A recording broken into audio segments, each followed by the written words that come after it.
की जाती है वो बहुत पोलाइट रहे, बहुत सेंसिटिव रहे।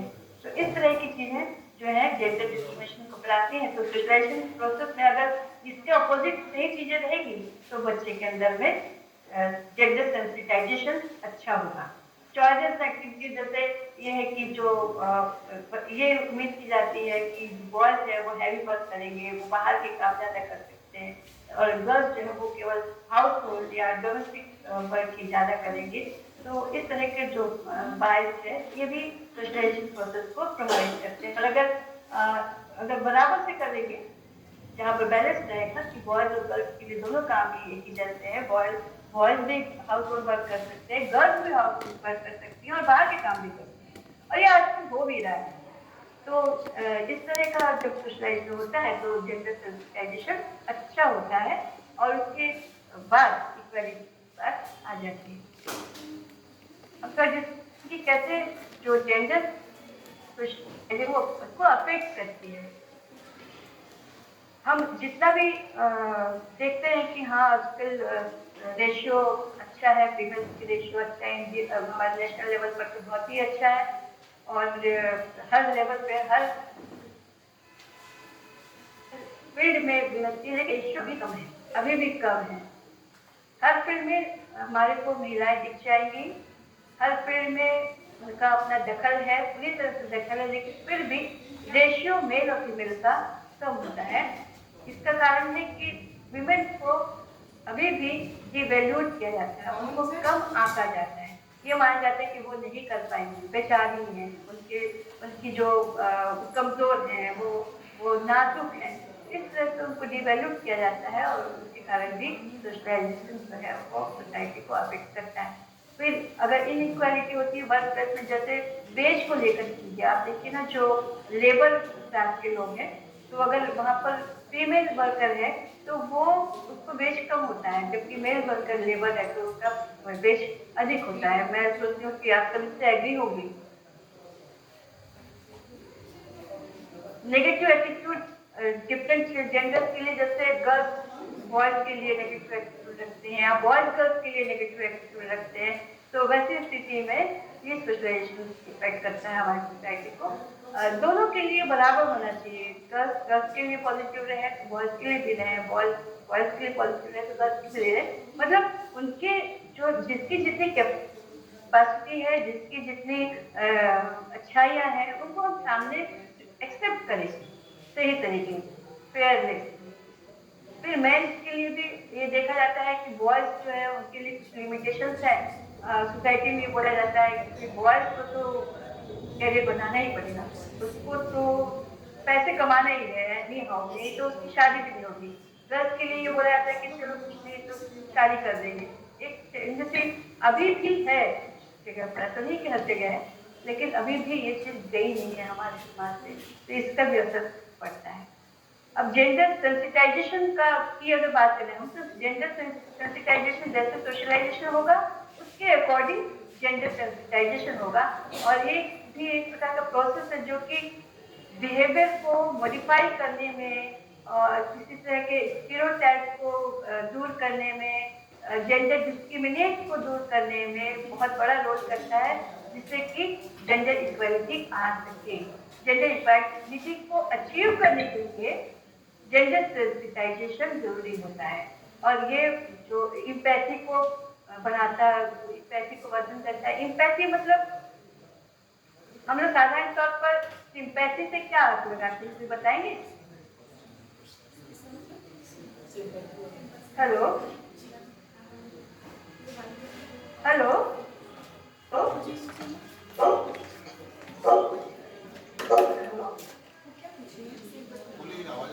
मैं पूछ रही हूँ, आपकी आवाज आ रही है? हाँ मैं पूछती हूँ कि सिंपैथी क्या होती है, सिंपैथी से क्या अर्थ लगा सकते हैं आप? मतलब किसी के लिए मैम एक वो दया भावना दिखाना। दया दया भावना, दया भावना, दया भावना। और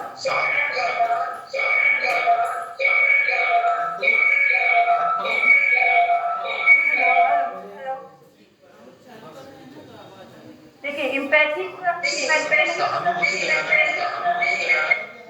मैम हाँ एम्पैथी सहानुभूति दिखाना, तो सिंपैथी का हिंदी मतलब हुआ सहानुभूति, है ना।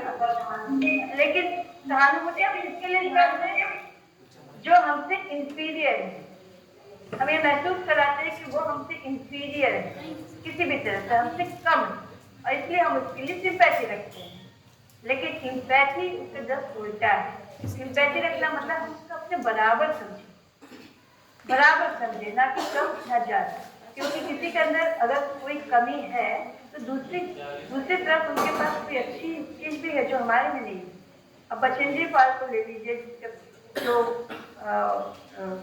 एवरेस्ट पे गए, या अरुणिमा सिन्हा को ले लीजिए जिनके पैर नहीं है, वो एवरेस्ट पे चले गए, तो क्या हम उनको उनके लिए सिंपैथी रखेंगे? बहुत डिस्टर्बेंस है।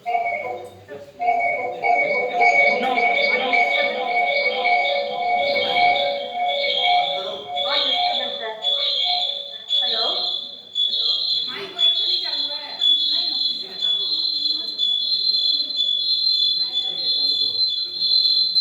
बहुत डिस्टर्ब है।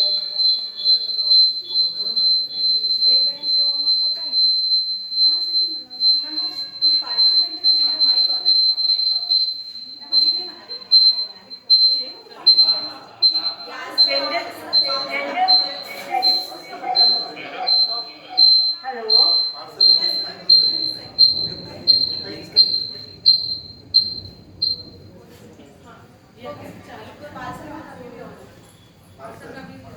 मुझे लगता है आप लोग भी उधर से वॉल्यूम ऑन करते हैं तो इधर कुछ दिक्कत होती है, आवाज ठीक होती है। देख लीजिए।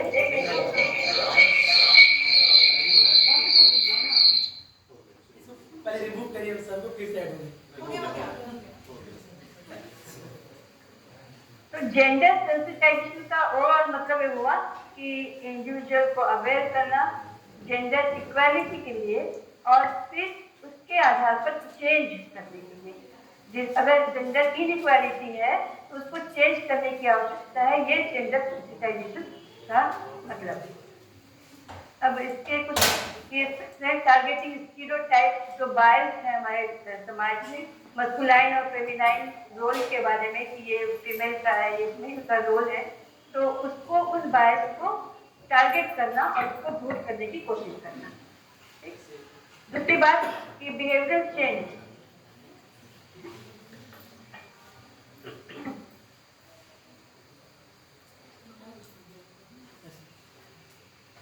बिहेवियरल चेंज होना है, मतलब रिस्पेक्टफुल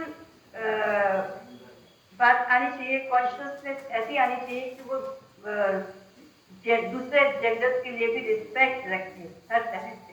तो उसमें बिहेवियर में भी वो दिखना चाहिए, केवल वो कॉन्सेप्ट ना आए बल्कि बिहेवियर में दिखाई पड़े कि वो दूसरे जेंडर के लिए भी उतने सेंसिटिव है।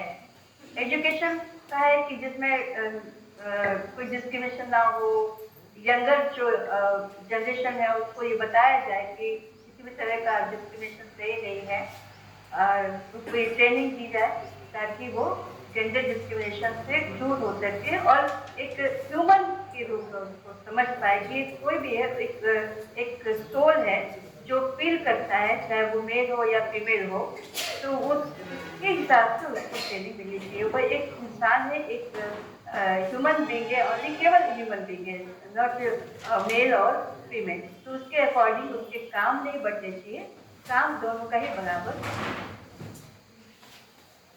की कंपोनेंट्स ये हो सकते हैं कि अवेयरनेस तो है ही कि वे आपको बायस और डिस्क्रिमिनेशन नहीं रखना है जेंडर के हिसाब से, एम्पैथी रखना है, मैंने जैसे बात की एम्पैथी की कि आपको डिफरेंट जेंडर के लिए कंसर्न रखना है, उनके साथ उनके बराबरी से सोचना है, उनको इंफीरियर नहीं करना है, उसके लिए फिर एक्शन करना है कि आपको जो भी पॉलिसीज हैं उन पॉलिसीज को इम्प्लीमेंट करें, कैंपेन्स करें, ट्रेनिंग करें, पॉलिसी इक्वालिटी के लिए और डिग्निटी के लिए, दोनों ही जेंडर के लिए। इसके बेनिफिट्स क्या क्या हो सकते हैं? अगर जेंडर सेंसिटाइजेशन होगा तो उसके बहुत सारे बेनिफिट्स हैं।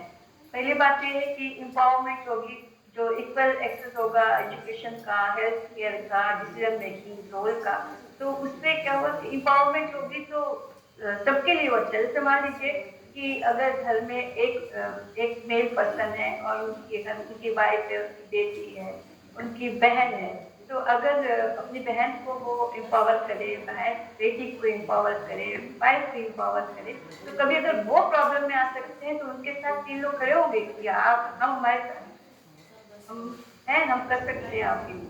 तो इस तरह की सोच रखें, उनको भी सही तरीके से एम्पावरमेंट दें ताकि वो विपरीत परिस्थितियों में अपनों को भी संभाल सके और दूसरों को भी संभाल। रिड्यूस डिस्क्रिमिनेशन, अगर जो डिस्क्रिमिनेशन होता है जेंडर के आधार पर, तो वो कम से कम हो पाए, कम से कम, एकदम से तो खत्म नहीं होगा। ये जैसा मैडम ने भी कहा था कि लंबी चलने वाली प्रक्रिया, अचानक से तो होगी नहीं, लेकिन पहले से देखा जाए तो बहुत चेंजेस हुए हैं और आगे भी होंगे।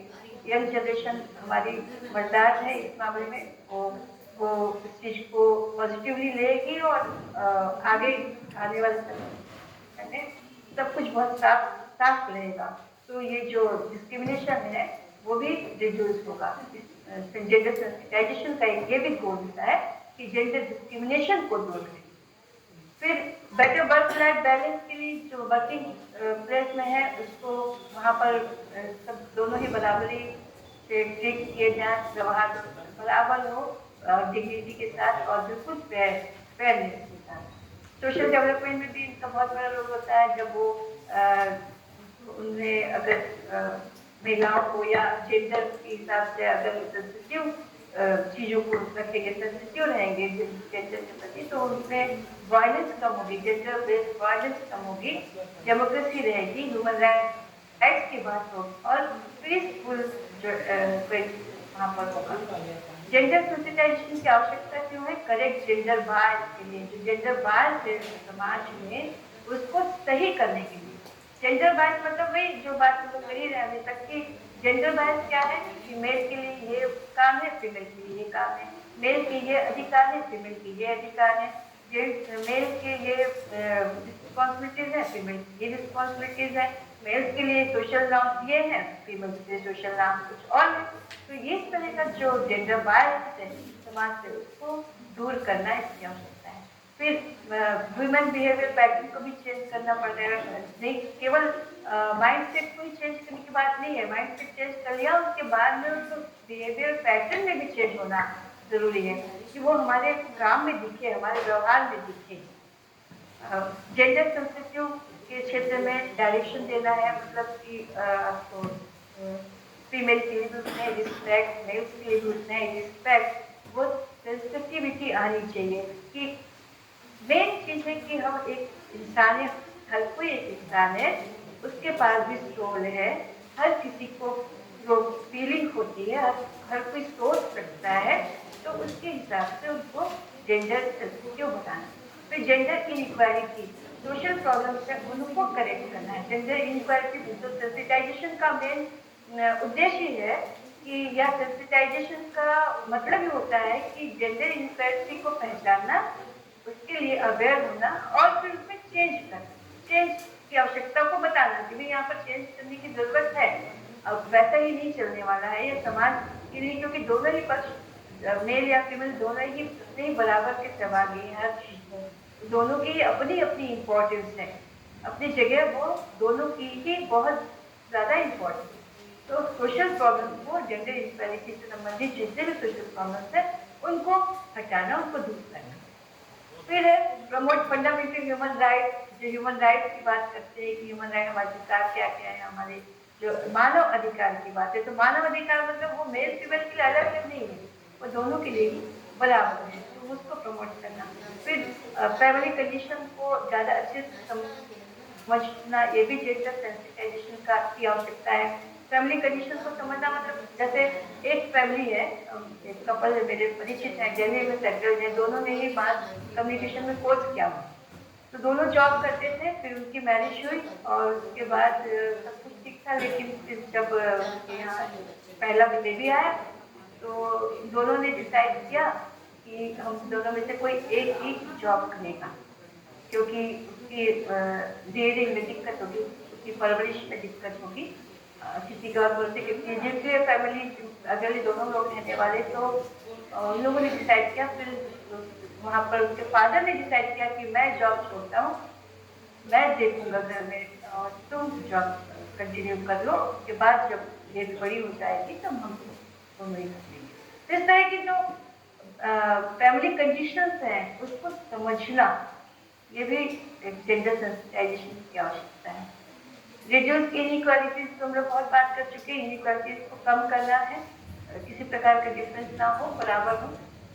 ह्यूमन रिसोर्स का पूरा पूरा यूज होना चाहिए, वुमेन और मेन जो है वो सेम ही कैपेसिटी के हैं, उनकी कैपेसिटी में कोई इस प्रकार का कोई अंतर नहीं है बाय नेचर, बाय प्राकृतिक तौर पर, लेकिन डिफ्रेंशिएट किया जाता है तो वो उसमें डिफ्रेंशिएट ना हो, उनके अंदर जिसके अंदर जो कैपेसिटी है उसका पूर्ण उपयोग होना चाहिए, वो आइदर वो मेल और फीमेल।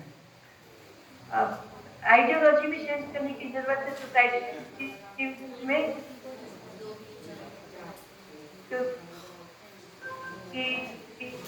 करके इक्वल अपॉर्चुनिटी और स्कॉलरशिप वो जो फेमिनाइन वर्क किस पे आ गई है, तो उसको भी चेंज करने की आवश्यकता है। चेंज इन माइंड से कब से यंग जनरेशन के माइंड को चेंज करने की बहुत जरूरत है, क्योंकि उनको ही आगे लेकर के जाना है सारी चीजों को। तो उनके अंदर, और आज की जनरेशन में ये चीजें कम है, जेंडर डिस्क्रिमिनेशन कम दिखाई पड़ता है, सेंसिटिव पर होना बहुत जरूरी है, बहुत ज्यादा जरूरी है, क्योंकि अगर जेंडर सेंसिटिव रहेंगे तो रिस्पेक्ट रहेगा एक दूसरे के लिए, वो चीज की थोड़ी कमी आजकल दिखाई पड़ती है। मैं जैसा महसूस करती हूँ कि रिस्पेक्ट हो, ताकि हम अपने शब्दों का सही इस्तेमाल करें, सही व्यवहार दिखलाई पड़े एक दूसरे के लिए, तो वो ज्यादा अच्छे से सोसाइटी को इनरिच करेगी। जैसे गांधी जी का भी कहना था कि मैन और वुमेन जो है बिल्कुल कंपेनियन है, जो कि इक्वल है, उसमें मेंटल कैपेसिटीज एक जैसी है। वो चाहते थे कि मैन और वुमेन दोनों ही बराबरी से रहें और डिग्निटी के साथ, सिक्योरिटी के साथ, और जितनी भी उनको अपॉर्चुनिटी मिलती है पर्सनल प्रोग्रेस के लिए भी उसको एंजॉय भी कर सके। तो बिल्कुल सही बात है। अब हम बात करते हैं जेंडर इक्वालिटी की। जेंडर इक्वालिटी तो आप इसके पहले भी जो स्पीच हुआ है उसमें भी डिस्कशन हुई है इस बात पर, इक्वालिटी की बात है। इक्वालिटी में सभी समझते हैं कि हमारे इक्वल राइट्स हो, मेल और मेल फीमेल में कोई डिफ्रेंशिएशन ना हो, उनके अधिकार बराबर हो, उनकी अपॉर्चुनिटीज बराबर हो, हेल्थ केयर और सब कुछ, जॉब डिसीजन मेकिंग, हर चीज में उनमें उनमें समानता, ठीक है। तो वो सभी लोग, चाहे वो मैन हो, वुमेन हो, सभी के को समान अधिकार हो, उनका जो फंडामेंटल ह्यूमन राइट्स हैं और उनका जो सोसाइटी के प्रति जो जिम्मेदारियां हैं वो ज्यादा हो पाए।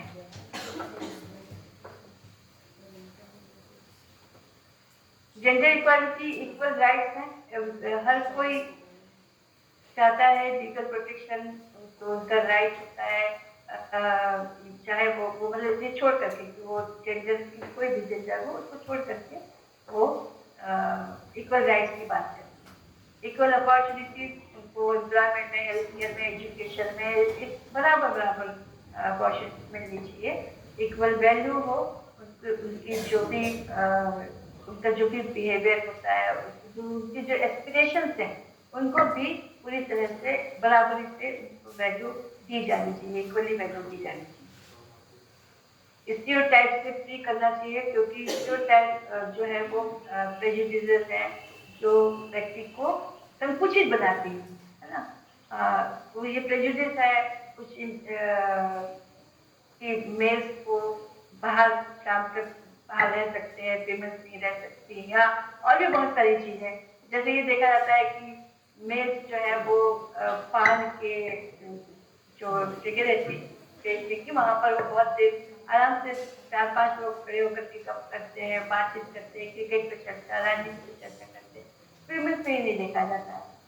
तो ये तो खैर प्रेजुडिस है, और ये सब चीजें सोशल नॉर्म्स के खिलाफ होती हैं कि वुमेन का ऐसा नहीं करना चाहिए, मैच कर सकते हैं, ये चीजें हैं। तो कुछ चीजें जो है, मैं एग्जैक्टली यही नहीं कहती कैसे ही होना चाहिए कि फीमेल भी अब कहीं पर जाकर के पार्क पे जाकर के और डिस्कशन करना शुरू कर दें, ये नहीं, मतलब उनको भी डिस्कशन करना चाहिए ग्रुप्स में, एक सोसाइटी को जिससे कि हम आगे ले जा सकें, एक सुंदर सोसाइटी जिससे बन सके, इसके लिए कोशिश करें, जिसके लिए स्टीरियोटाइप को हटाना बहुत जरूरी है। रिस्पॉन्सिबिलिटी भी शेयर होनी चाहिए, house hold work, care giving work, ये सब भी शेयर्ड होने चाहिए। ऐसा नहीं है कि जैसे ये देखा जाता है ना कि हस्बैंड वाइफ दोनों ही जॉब में हैं, लेकिन दोनों जब घर आए तो हस्बैंड का काम होता है कि वो आराम से बैठ जाते हैं और वाइफ फिर तुरंत किचन में जाती है, चाय भी